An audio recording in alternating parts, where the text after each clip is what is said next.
ஆண்டவர் தாமே இந்த நாளில் உங்களை ஆசீர்வதிப்பாராக. இந்த ஒவ்வொரு நாளும் பார்த்திங்கன்னா சில பேர் பார்த்தா விடிஞ்ச உடனே பேப்பருக்கு போயிடுறாங்க. பைபிள் வாசிக்காங்களே இல்லை, நேராக பேப்பருக்கு.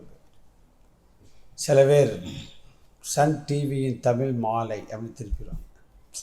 எதுக்குன்னா எதாவது ஒன்று நம்ம இன்றைக்கி என்ன, நேற்று என்ன நடந்தது, இன்றைக்கி என்ன நடக்கிறது அப்படிங்கிறதெல்லாம் ஆர்வம் இல்லை. எங்கள் ஊரெலாம் பார்த்திங்கன்னா எங்கள் வீட்டுக்கு பக்கம் ஏற்றாப்புலேயே டீ கடை தான்.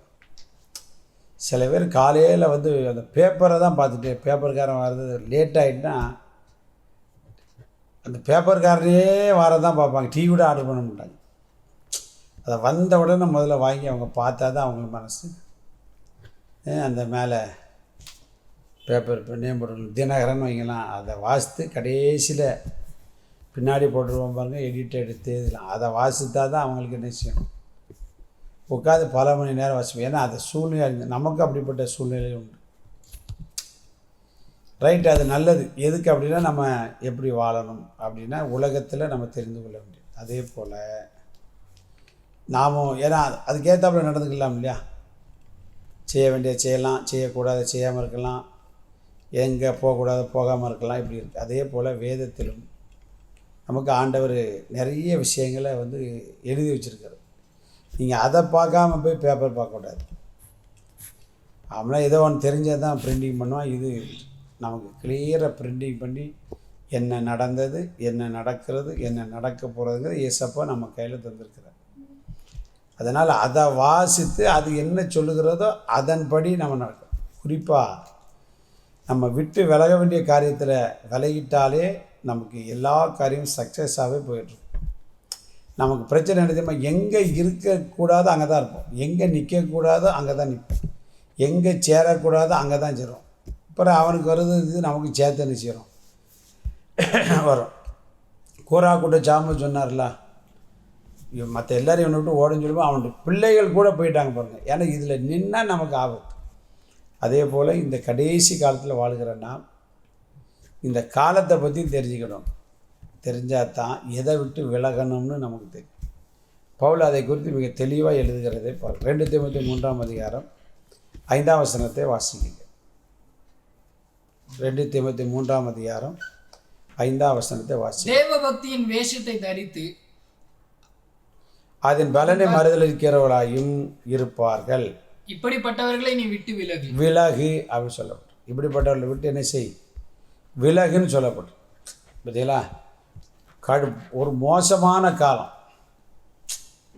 ஒரு மோசமான காலம். எந்த காலம் அப்படின்னு பார்த்தீங்கன்னா, தேவ பக்தியின் வேஷத்தை தரித்து அதன் பலனை, திருட்டு ஊழியக்காரன், திருட்டு தீர்க்கதரிசி, திருட்டு விசுவாசி வரைக்கும் வந்துட்டு அவ்வளவு பொய், துணிகரமாக போய் சொல்கிறது, துணிகரமான வார்த்தைகள், எவ்வளோ மோசம் பாருங்கள்.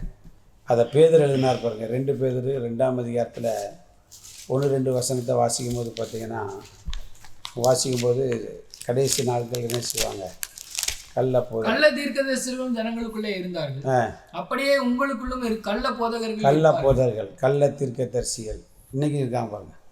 நம்ம மக்களுக்கு என்னத்தை சொன்னாலும் வசனத்தை கேட்க திருந்தவே மாட்டாங்க. எவன் என்னத்தை சொன்னாலும் கேட்டாளிகள், அதுதான் பிரச்சனை. அவர்கள் கேட்டுக்கு ஏதுவான வேத பொருட்கள் தந்திரமாய் நுழைய பண்ணி தங்களை கிரயத்துக்கு கொண்ட ஆண்டவரை மறுதலித்து தங்களுக்கு தீவிரமான அழிவை வருவித்துக் கொள்வார்கள். கெட்ட நடக்கைகளை அநேகர் பின்பற்றுவார்கள் நிமித்தம் சத்திய மார்க்க நிச்சயம் தூஷிக்கப்படும். பொருளாசை உடையவர்களாய் தந்திரமான வார்த்தைகளால் உங்களை தங்களுக்கு ஆதாயமாக வசப்படுத்திக் கொள்வார்கள். பார்த்தீங்களா, இதே வேலை தான் இவங்களுக்கு. அப்படி இருப்பாங்கன்னு பைபிள் சொல்லப்பட்டிருக்கு. நம்ம எதை வாசிக்க மாட்டோம், அவனுக்கு பின்னாலே போகிறது. யாருக்கு பின்னாடி? தேவ பக்தியின் வேஷத்தை. லோக்கல் பாஸ்ட்டு உயிரை கொடுத்து பிரசவம் பண்ணிகிட்டு இருப்பான், வசனத்தை சொல்லுவான், அவனை மதிக்கிறதே கிடையாது. அதனால் இந்த பக்தி வேஷத்தை தரிக்கிறவனை விட்டு விலகு. சில பேர் கலர் ட்ரெஸ் எல்லாம் போட்டு ஏமாற்றுவான். பார்த்தீங்களா, ஒருத்தனும் பார்த்தீங்கன்னா ஒவ்வொரு விதமான ட்ரெஸ்ஸை போட்டு கலரான ட்ரெஸ்ஸு. அதனால் எல்லா விதத்துலையுமே நம்ம ரொம்ப கவனமாக இருக்கும். சில பேர் அந்த ட்ரெஸ்ஸை பார்த்தோன்னா பயங்கரம், சோப்பு போட்டிருப்பான், மஞ்சள் போட்டிருப்பான், காவி போட்டிருப்பான், அதெல்லாம் அதையே பார்க்கக்கூடாது. வசனத்தின்படி ஒருத்தன் சொல்லாவிட்டால் அவனுக்கு விடியற்காலத்து வெளிச்சம் இல்லைன்னு சொல்லும். அதனால் விலக வேண்டிய சில காரியங்களை விட்டு, இதில் நீங்கள் வீட்டை போய் வாசித்து பாருங்கள். விலகி ஆண்டவரோடு இருந்து நீங்கள் ஓடினீங்கன்னா ஓட்டம் வெற்றியாய் முடியும், சக்ஸஸ் ஆகும். God bless you. ஆண்டவர் உங்களை ஆசீர்வதிப்பாராக. நாளை ஞாயிறு ஆராதனையில் கலந்து கொள்ளுங்கள். நாளை மறுதினம் அனுதின கண்படைத்து நீங்கள் சந்திக்கும் வரைக்கும் தேவ கிருபை நம்மை தாங்கி நடத்துவாராக. God bless you.